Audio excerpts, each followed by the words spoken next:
Hello, welcome to Camp Chat. I'm Knynman Raj. Today I'm here with, I have my co-host with me, Matt the Southwest Backpacker. Hey guys. Today we are in the East Mountains, east of Albuquerque, the Manzanos. And the reason we decided to come out here this weekend is... well, there's basically nowhere else to go. Everywhere else is completely closed up. Everything is closed, and it's been super dry. Although yesterday, while we were up here, we probably had a good inch of rain, which was welcome. It was not a hard rain, it was a good steady rain, and man, it was beautiful to see the rain. Absolute blessing to get. We haven't seen that much rain in a long, long time. Months. It was very welcome. It's been months since we've seen that kind of rain. So anyway, Matt and I thought we would sit down and talk a little bit about, and focus a little bit about our fire problems here in New Mexico. We have fires in just about every corner of the state, hence is why there's so many forests closed. Right. But I thought that last Friday or so, I thought I would print out a list of forest closures and other closures here in New Mexico. Well, to my dismay, there was 69 pages of closures and restrictions and stuff. We're not going to go through all of these. That's quite a bit. But I thought we would go through a few of them. Oh, yeah. Just to give some people some ideas of really what's closed and what we can use and what we can't. Right. So kind of went through some of this stuff, and there are quite a few stage 3 fire restrictions, which means the forest is completely closed. That's a closure. That's a full closure. No access anywhere. The only way you can get access during a stage 3 forest closure is through a special permit through the Forest Service, or if you're a property owner, then you're granted access to your property, which is kind of my case up in the Rio Chama, because it's in the Santa Fe National Forest in the Coyote Ranger District. Right. And that is closed. But they'll still grant you access on the forest road to get down to your property. Right. Right. Now they grant you that, but if you start a fire or your vehicle starts a fire, it's on you. It's exactly it. So is it really worth taking a chance? Taking a huge risk doing it. Yeah. Right. It's really not worth it, I think, but yeah, I think it's not. If you do got to get down in there for whatever reason, though, they will grant property owners that right to go down there and do so. That they will. We considered driving down there, but I think you and I are going to try to float the Chama River on the 4th of July. Everything is closed up there, but the river is open for river trips down the river. Right. They still got the river open for and so rafters. we can do a 3 or 4 hour float, make it down to the cabin, and have a couple of layover days, I think is our plan. That would be That's awesome. Providing we can get into the river. We still got to pull some strings to get us there. But anyway, I thought I would go over some of these restrictions. We're going to start out with the Santa Fe National Forest Espanola District. They're closed. And like I said, there's a whole bunch of them. The Santa Fe National Forest, the Pecos Las Vegas District, which is the Pecos Wilderness. Right. And you've done a lot of hiking there. Right. That also is closed. It's a stage 3 fire restriction. Los Alamos County, they have a ban on open burning, and they are also in a stage 3 fire restriction. And that's up in the Jemez. That's up in the Jemez. Not too far from the Valles Caldera. Right. Which there is a fire at. Last time I saw, there was a small fire in the Valles Caldera, and that's where we're at here now. Is the Valles Caldera is closed as well. The Santa Fe National Forest Coyote District, which is where the cabin is closed. It's closed up. A lot of the DOE lands scattered around the state are closed. The Pecos National Historical Park is closed. The Santa Fe National Forest Jemez District is closed, and we do spend a lot of time up there. We do, and that's one of the biggest recreational national forests that we have in New Mexico. So to have that closed really is huge, and it does do a lot of economical impact and damage to close that. It does. It hurts the tourism, and people like to go up and spend time in the mountains and spend money. Well, if the forest is closed, you really, what's the point? Right. You still go up and visit some of the little towns. Durango is another one of those little towns that's really suffering from the big fire that's north of Durango in the southern San Juan Mountains, which also is closed as well. Go ahead. As well. Yeah. But when it's this dry, I mean, you have to close it up. Yeah. You got to find ways to protect it and to really try and do your best to keep people from making fires in there. And if you got to close it up, you got to close it up. I understand, but it does hurt everybody by doing people so. do some silly things up in the mountains. They'll walk away and leave campfires going, hence why the forest is closed. We all got to pay the price for a few people who don't think or just simply don't care. Just don't care. Yeah. And we just can't afford to play those games. Yeah. You know, it's either just shut it down and save it for us for next year. But on the bright side, Matt, I think that the prediction for a monsoon is supposed to be, we're supposed to have a good monsoon season this year. And on top of that, they were saying maybe it might even start a little bit early. Right.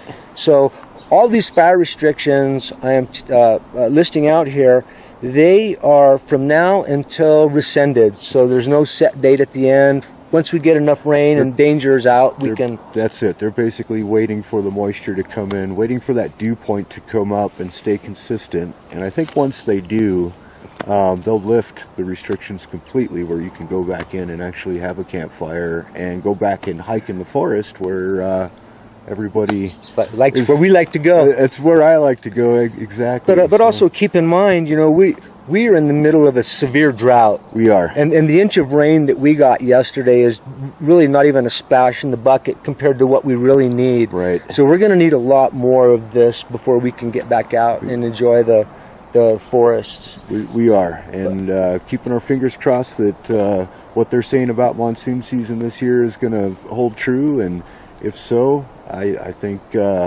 we should be able to pull ourselves out of the fire restrictions and get back into the wilderness where we belong. That's right. Yeah, I'm looking forward to it. But, you know, this is kind of the next best thing. Hey, we come out here and we're in the woods. It's nice and quiet. And being out in the woods is nice. Yeah, spend some time. Okay, so moving on.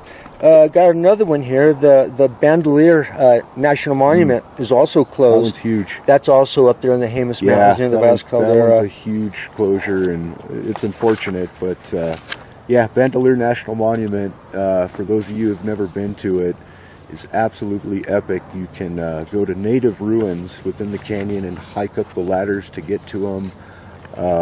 It's just really spectacular.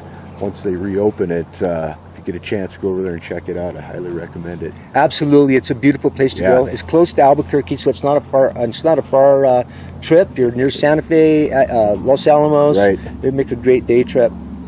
Okay, so those were most of the Stage 3 closings. Now we have some Stage 2 closings, and we were talking about this yesterday, kind of scratching our head, is why these are not Stage 3 fire restrictions as well. And that primarily we were talking about the Gila area. There's huge fires going on down there, and they're in a Stage 2 restrictions, which means you can't build fires in unincorporated areas, but you can still access the backcountry. You can still access the backcountry, and you can still have, you can still cook on a stove, as long as it's a gas stove. As long as it's a gas stove, right. you can do that. You can't really have any open flame of any kind. Right. Yeah. So most of the Gila is in a Stage 2 restriction. Now, I printed this out on Thursday, and there's been some changes since I've printed this out. And one of the changes is a lot of the Carson National Forest stuff. Here it says it's a Stage 2 restrictions, but just in the last couple of days, they've expanded those restrictions to a Stage 3. Right, they're going to do a Stage 3 and close up as well. And that's a lot of the stuff around Taos, going towards Eagle Nest, Cimarron. There's a big fire near Cimarron, out there near the Boy Scout Philmont Boy Scout Ranch. Right. And so we're kind of surprised that they didn't implement a Stage 3 fire restrictions a little bit sooner than what they did. Right. But yeah. So anyway, you guys get the hint. I'm not going to go through all this. There's a lot here, but it's bad, and we need a lot of rain. We need a lot of rain to make up. I think technically for this year we're about 4 inches down of what we really should be having in the bank right now. Right. And I know we talked about this, a few weeks ago or a couple camp chats ago about the water issues, and they have not gotten any better. They haven't. And out here in the high desert, being behind 4 inches is huge. It's absolutely huge. I mean, we get an average maybe of an inch a year. 8.5 inches a year. Okay. During the year. Okay. But so yeah, so that last couple of years we haven't really gotten a whole lot of anything, and we've had points where there have been 90, 100 days consistently with no rainfall whatsoever, and that really suffers for the trees, for the grass, everything. Even the animals, they've been coming down out of the mountains into the city trying to look for food and bears and whatnot. So well, and not only are we lacking in rain, but the humidity has just been down in the single digits. Yeah, which is conducive for hot, dry, fire conditions. Well, I heard that the conditions lately have been worse than the Dust Bowl back in the Great Depression. Amazing. So I have not heard that, but I believe that. That's amazing. I just heard that a couple of days ago, and I can actually believe it because we are in some pretty dire straits as far as drought goes. And being up in the San Pedro Parks a couple weekends ago, everything up there was brown. All the grass that should be green was brown, and that was really a huge indicator of how dry it is. Yep, I noticed that too when I was walking all up there. All of the down trees, right. Same thing. They've been suffering from drought and just been drying out, cracking over and falling. And yep, and even the root structure not getting the moisture that they need. Heck, those trees, they'll blow the whole root ball and everything over, just right out of the ground. Yeah, it just rips everything out. It's that dry. So let's do some rain dancing and keep our fingers crossed. Keep our fingers crossed for rain. More moisture in here because we could certainly use it. And right. Yeah, I think everybody would welcome it.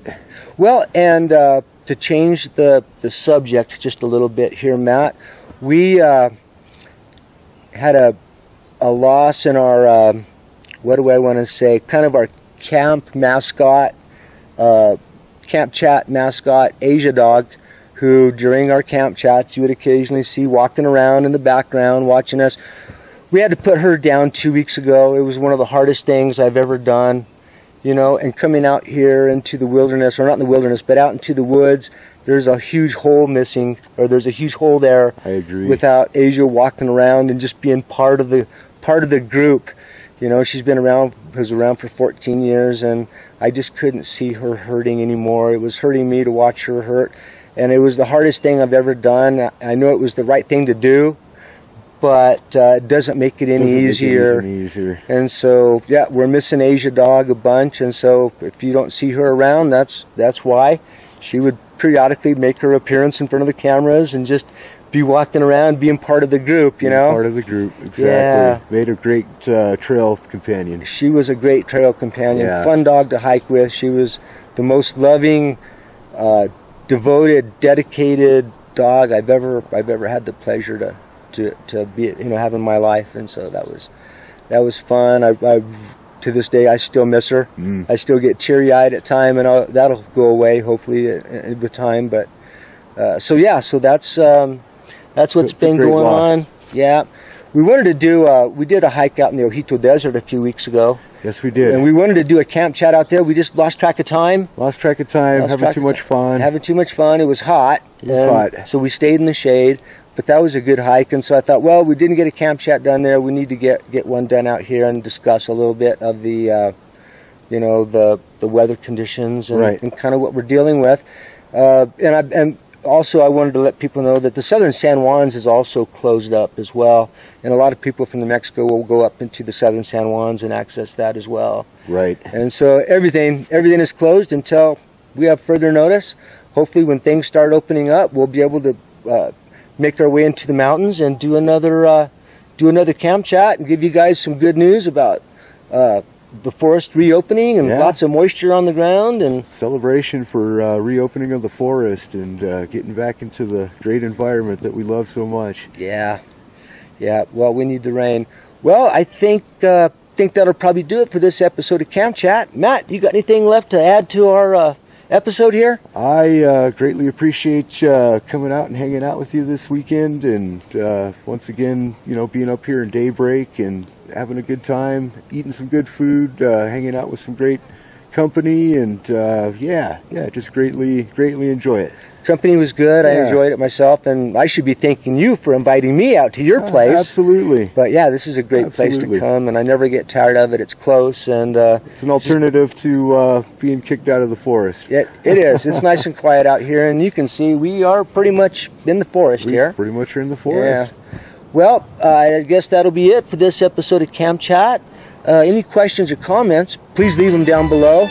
We always appreciate a thumbs up, and we're always looking for new subscribers. You know, we're full of information. We try to pass on the latest stuff like we're doing today. Absolutely. So stay with us, and we'll have another Cam Chat here before too long. Thank you for watching. Thumbs up.